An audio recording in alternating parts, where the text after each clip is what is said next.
एक घर से काफी देर से सास बहू की बहस की आवाज आ रही थी।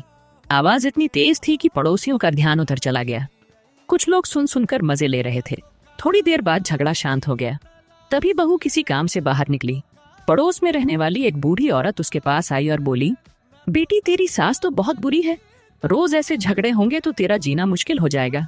बहू ने शांत लेकिन मजबूत आवाज में जवाब दिया, आप जिनके बारे में बोल रही हैं वो मेरी सास है और मेरे पति की माँ है। इसका मतलब वो मेरी भी माँ हुई। माँ बेटी में झगड़े हो जाते हैं, लेकिन उसमें बाहर वालों को बोलने की जरूरत नहीं होती।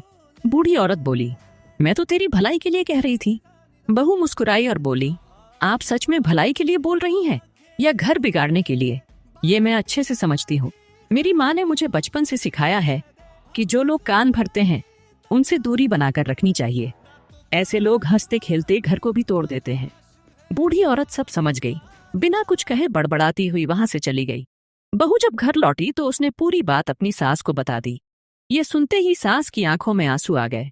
उन्होंने बहू को गले लगा लिया और बोली, बेटी आज मुझे पूरा भरोसा हो गया कि तू सिर्फ मेरे घर की बहू नहीं बल्कि इस घर की लक्ष्मी है।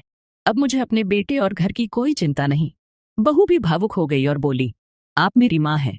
माँ बेटी में कभी कभी बहस हो जाती है, लेकिन इसका मतलब ये नहीं कि घर की बातें बाहर जाएं।